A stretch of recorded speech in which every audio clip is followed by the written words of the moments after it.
Let's go to the north. What Darko Rajakovic and the Toronto Raptors have done is one of the great stories in the league. This season, they're 29-19, and in the Eastern Conference, which has a bit of an open door, sure, Detroit's been terrific. Grant, Toronto looks dangerous because they've got matchup nightmare players. Brandon Ingram's had a sensational year. Scottie Barnes, RJ Barrett. How about a red-hot Emmanuel Quickley? And if you're Toronto and you're trying to convince your front office what you're capable of, they went to Oklahoma City on Sunday and late in that game, grinded out a win. I keep hearing the same thing lately. Toronto is fun to watch, but nobody's actually scared of them. And I get where that comes from. If you skim the standings or glance at box scores, they don't jump off the page. On paper, this doesn't look dominant. There isn't a name that stops your thump. No clear MVP favorite. No one living at the center of every headline. He does. Barnes.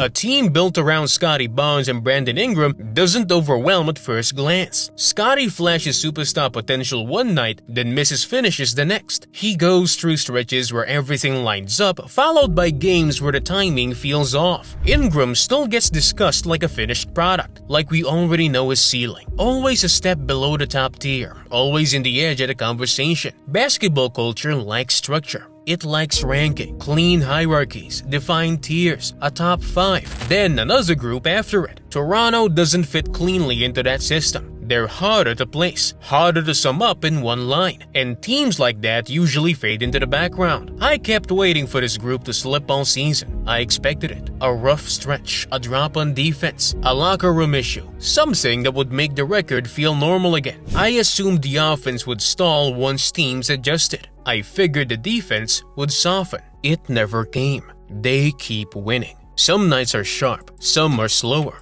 Others turn messy, the margins stay thin, and they still close games. Then they beat Oklahoma City, 103-100. That win carries weight. OKC sits near the top of the league right now. They lead the West in net rating. They play at a high level on both ends. Everything runs through an MVP-level engine. That wasn't the game Toronto was expected to manage late. That's exactly what happened. They executed, one possession at a time. At the rim.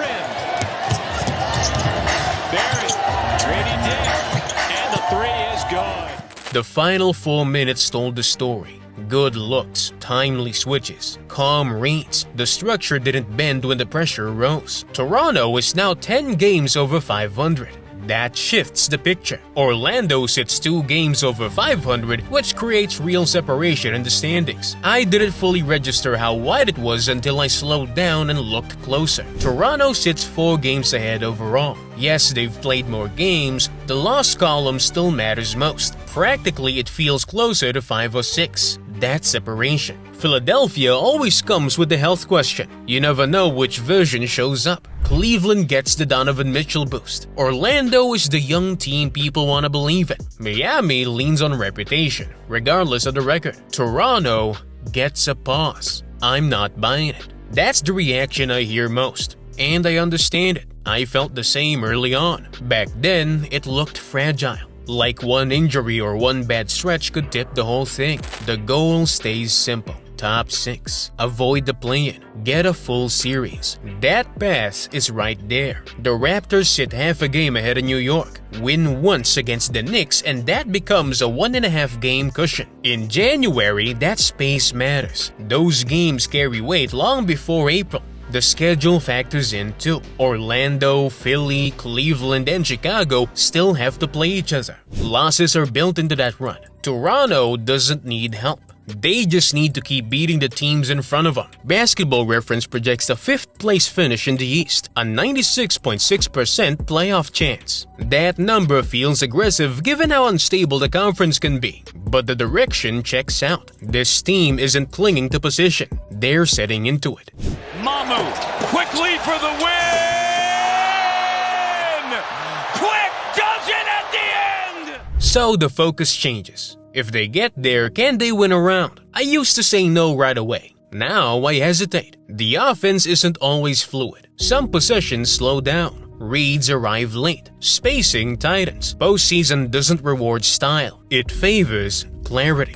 It favors execution across a short stretch. That begins with Emmanuel Quickly. He scored 40 against Golden State, added 11 assists, took 13 shots. I checked the box score twice. That kind of output on that workload doesn't show up often. He doesn't need to control every touch. He doesn't push tempo out of force. He sets the pace, and that holds more value than raw totals in playoff games. He earns around $32 million a year. Some people push back on that. Look across the league. Ja Morant is on track to pass it soon. I enjoy watching Ja, but availability counts. Quickly suits up. He's there night after night. He matches the timeline. He fits the job. Then there's Brandon Ingram. Over his first 15 games, he hit 55% of his mid-range shots. For a scorer with volume, that stands out. The critique stays familiar. He hasn't reached the same highs as Jaylen Brown or Donovan Mitchell. Others sit ahead of him in rankings. Others get more leeway. Playoff basketball shrinks the floor. Shooters get chased off the arc. Driving lanes disappear. That's where the mid-range gains value again. That's where Ingram lives. He rises into shots. He stays patient. He turns tough attempts into steady ones. Get to the elbow, and creates contact and finishes. Cleveland doesn't move me. Toronto already swept the season series, 3-0. That tiebreaker counts. Orlando sits next, depending on how the final meeting goes. Then there's Miami. 2 games in the final week. Direct fights for seeding.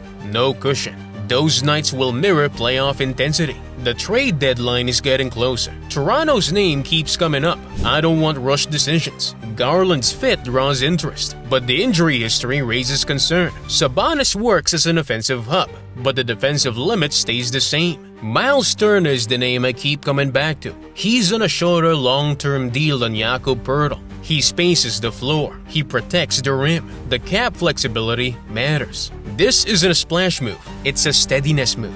One that helps now and holds up later. This group is still learning. Scottie, Quickly, and RJ Barrett are building chemistry on the fly. Ingram is the newest addition. Late-game roles remain flexible. There isn't a fixed hierarchy yet, and that takes time. That's what makes this stretch notable. They beat the best team in the West while still working through it. Scottie Barnes drives everything. He isn't flawless. Finishing comes and goes. The effort stays high. He plays through contact. He pushes tempo. When games turn messy, he stays involved. He leans into those moments. That 9-1 run earlier in the season showed something real. Little shake shimmy. Back to Shed attacking. Season opening and leaves it for Scottie B.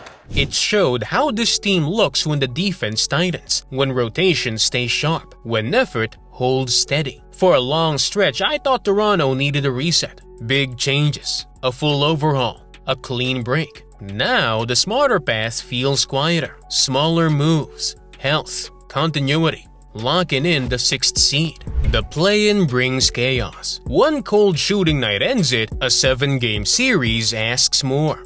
Depth shows up. Coaching matters. Adjustments add up. Toronto becomes tougher the longer you face them. They slowed down an MVP-level player. They control the team with the best net rating in the West. Results like that don't come out of nowhere. I had doubts. The Ingram trade carried risk. I questioned whether Quickly could handle the load. I missed it. This roster gained what it lacked. Shot creation. Calm. So, what's the right matchup? Is Cleveland a chance or a problem? Do you got chemistry or push for upgrades? The distance between Toronto and the top tier is shrinking. Slowly, but cleanly. By April, that space could close. Boston and Milwaukee take the spotlight. The real fight sits in the middle. Toronto has placed itself to stay clear of the mess. People bring up the Knicks. They're physical. They rely on a narrow set of options. Toronto doesn't.